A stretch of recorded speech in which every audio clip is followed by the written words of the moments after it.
Hi guys, welcome back.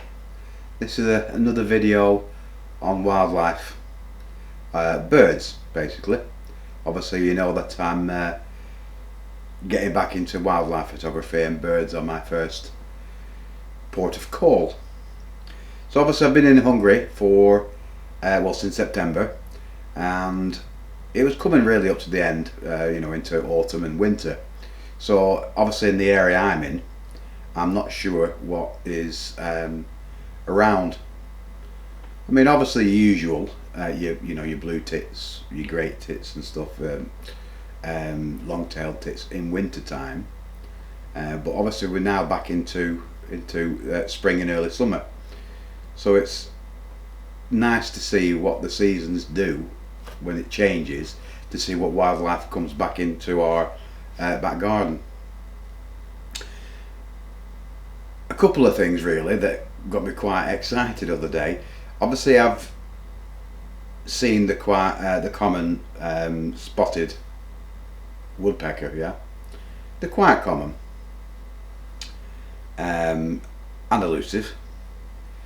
But yesterday and the day before I had a green woodpecker visit the garden, and I was amazed. I've not really been able to get some video footage. It's very difficult to catch them, but I did get some lovely stills which I'll show you. So it was really exciting to see. I've got two woodpeckers in the area, well, two breed of woodpecker in the area, along with all the other stuff that I've got.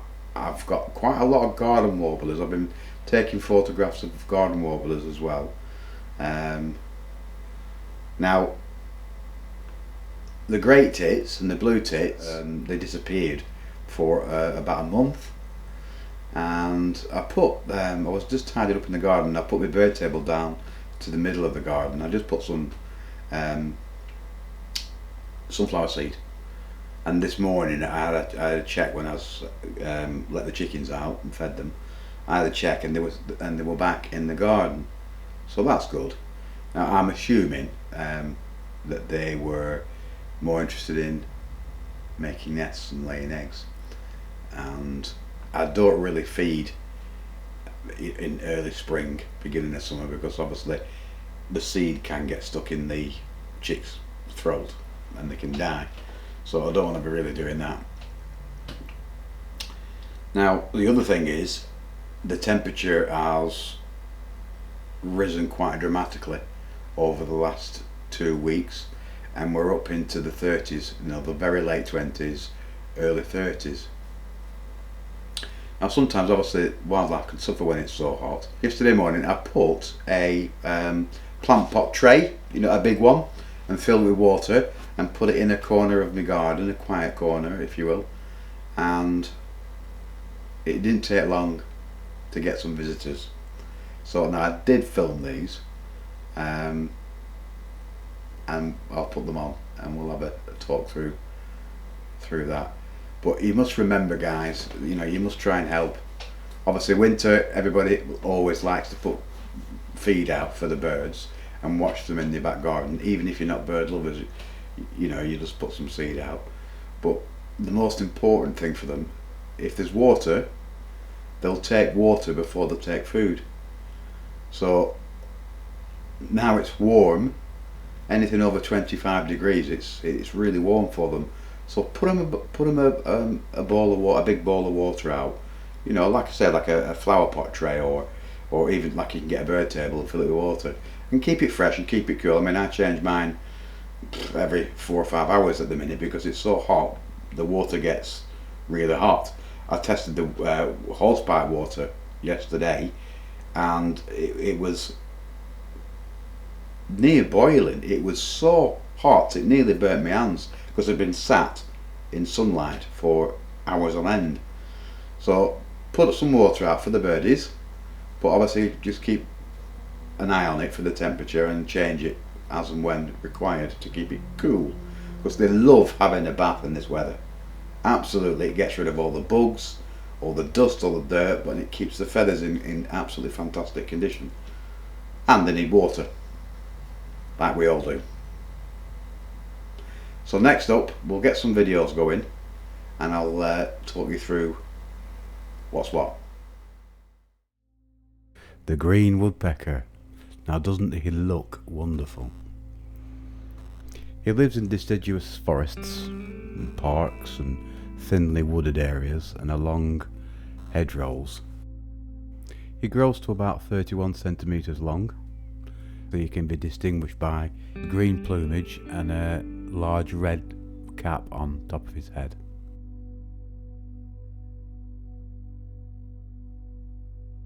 He's not a very sociable species.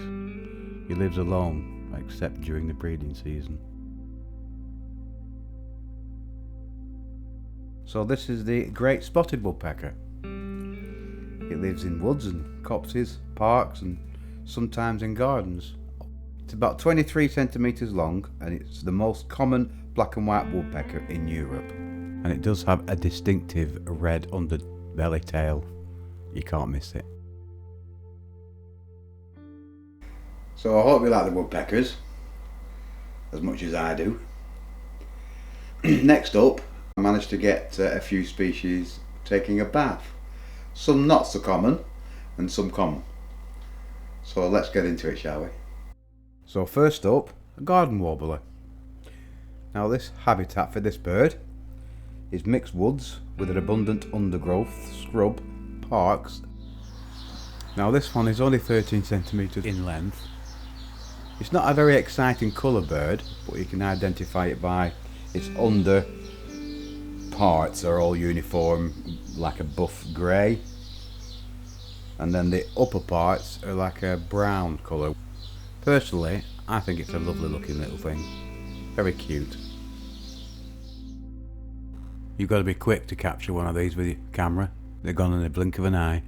Next up, song thrush. Obviously that lives in gardens, thickets and hedges and woods.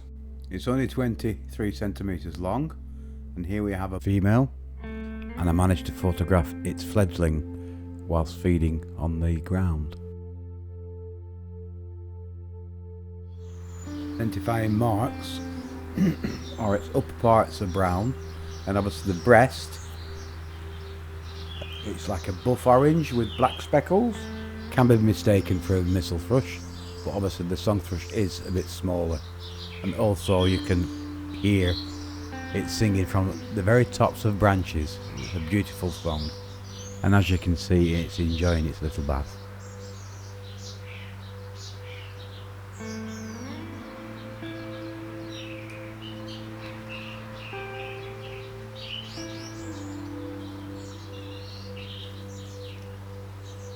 For that, they just washed off a bug and eaten it. So important for these birds to have a bath and wash.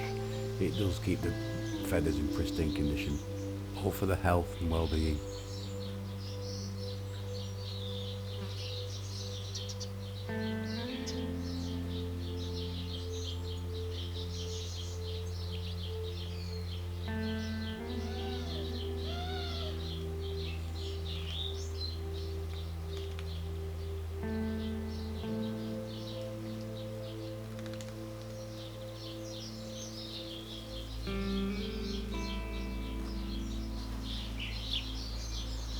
In most cases they do get disturbed. As we'll see with this one, we have a collared dove bullying in the place, coming to have a drink. Not a bath, a drink. Well, they're quite comical to watch these. They're not the brightest of sparks. It doesn't know what to do. Look, wandering up and down. Do I get it? Now do I get in? Oh, there we go. Bless, very thirsty.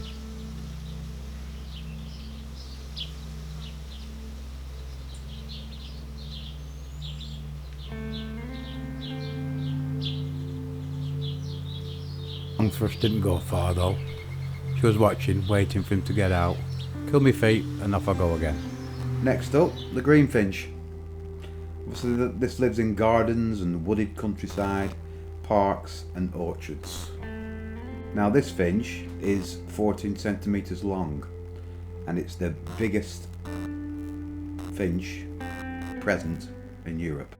It's quite easy to identify, as it's called a greenfinch, because it's green and yellow, and as you can see on the wingtips it has yellow flashings.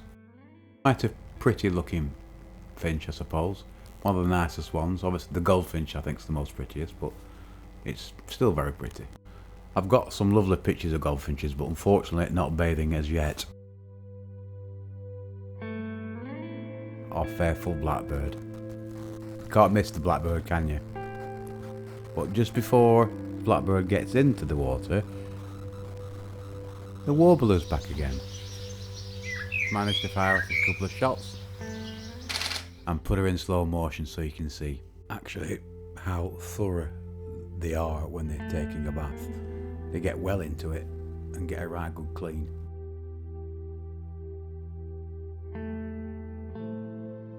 Funny, there's a house sparrow in the background there, as you can see, hoping that they'll leave so you can get a bit of a bath or a bit of a water themselves and nosying. No, I'll try later. Something's just caught her attention, don't know what it is, but she's obviously seen something. It's still safe though.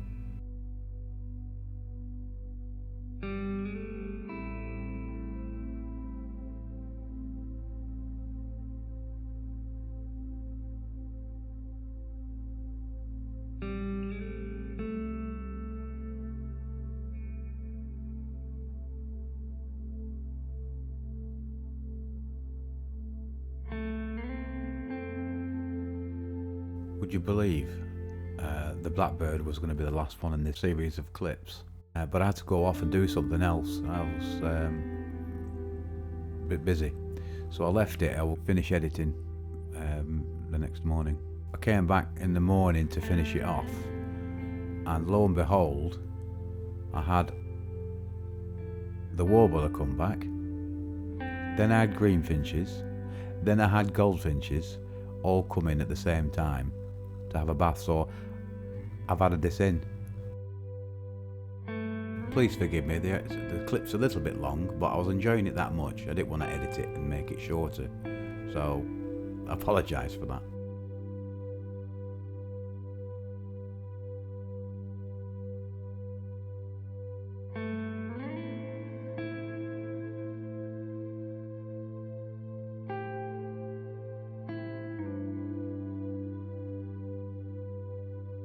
All the finches coming up now that the blackbird's had a lovely bath, and away she goes.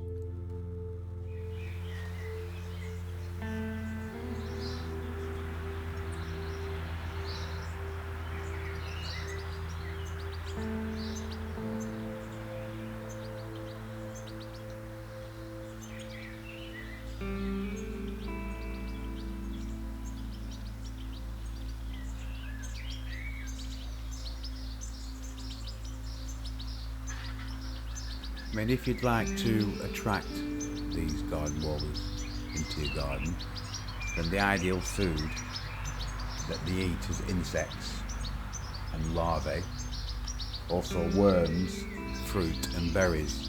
So mealworms would probably attract them, so try some mealworms. Or even some maggots, you know, if anybody goes fishing or you've got something rotten in your back garden, collect some maggots and put them out. They'll certainly take them. In fact, probably most birds will take them. You can hear the greenfinches gathering and the goldfinches gathering. Landing shortly.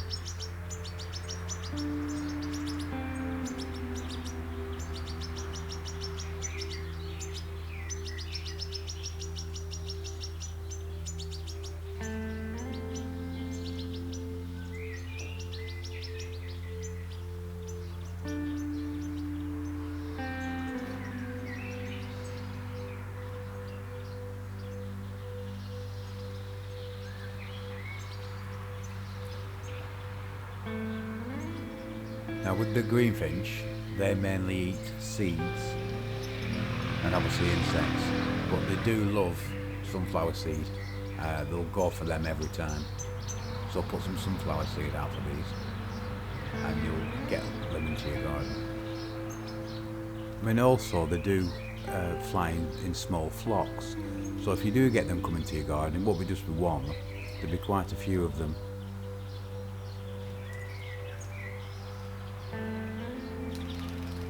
Also same for the goldfinches too, they fly in small flocks, so you should get more than one or two visiting at once.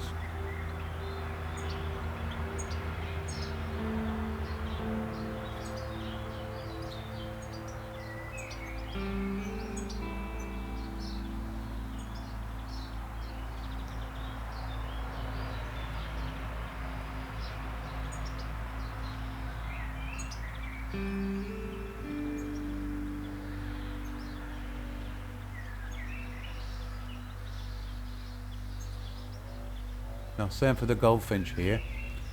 Food, they particularly like seeds, but off thistle bushes. But they do love sunflower seeds as well, just like the greenfinch. So they'll always take sunflower seeds out of their feeder. Also those black niger seeds as well, they love those too. So try some of them.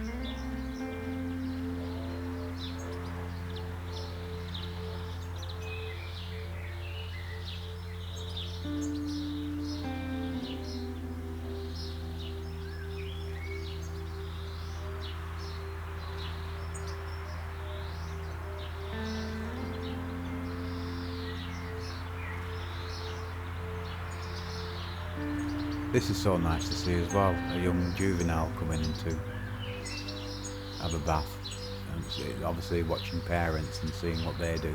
It's all a learning curve for them. But this one there at the front on the right hand side is a fledgling from this year. You can tell with the coloration, not quite fully fledged yet, as it were.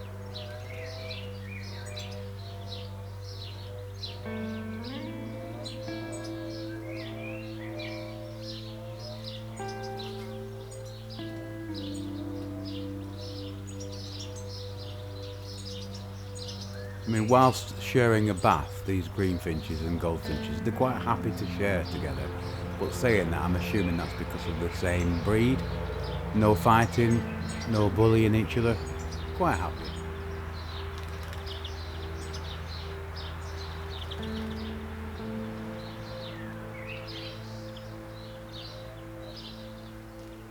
I mean, both the greenfinch and the goldfinch, they are quite a skittish breed.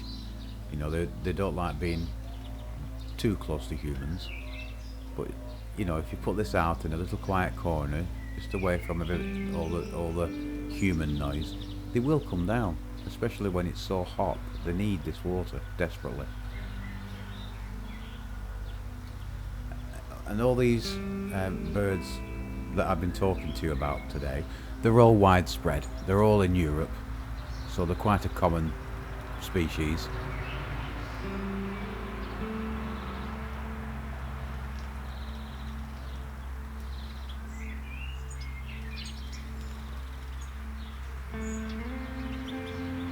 Still a couple there of this year's fledglings at the front of focus.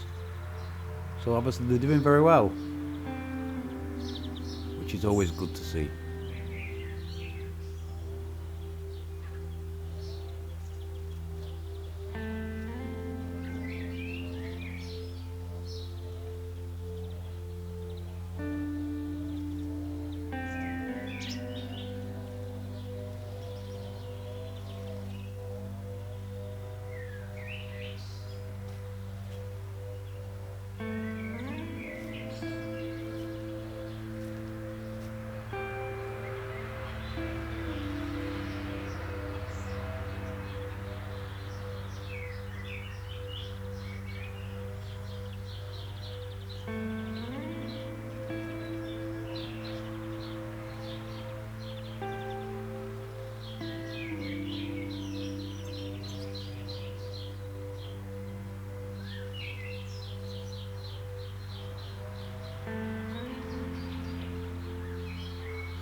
Little warblers milling around secretly behind there, getting all the moisture from the leaves that have been splashed. But listen to all the birds in the area, you can hear so much going on. It's amazing really, just to hear all this wildlife. I've never noticed it before, but now I'm retired and at home, I can watch it every day. In between jobs though.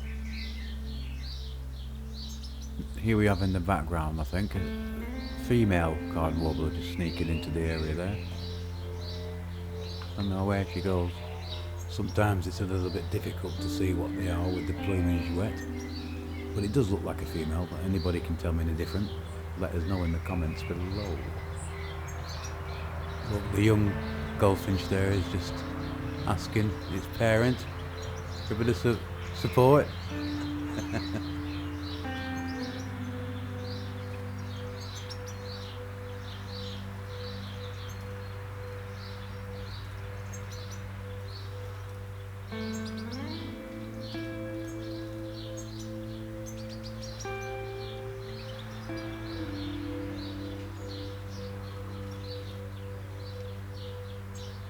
And here she comes again, female garden warbler. Just goes to show what's going on in your back garden. I mean, I'm lucky enough to be living in the country, so I'm going to get more than most, but it's just wonderful to watch. So relaxing. I hope you enjoyed that. See you next time. Thanks for watching.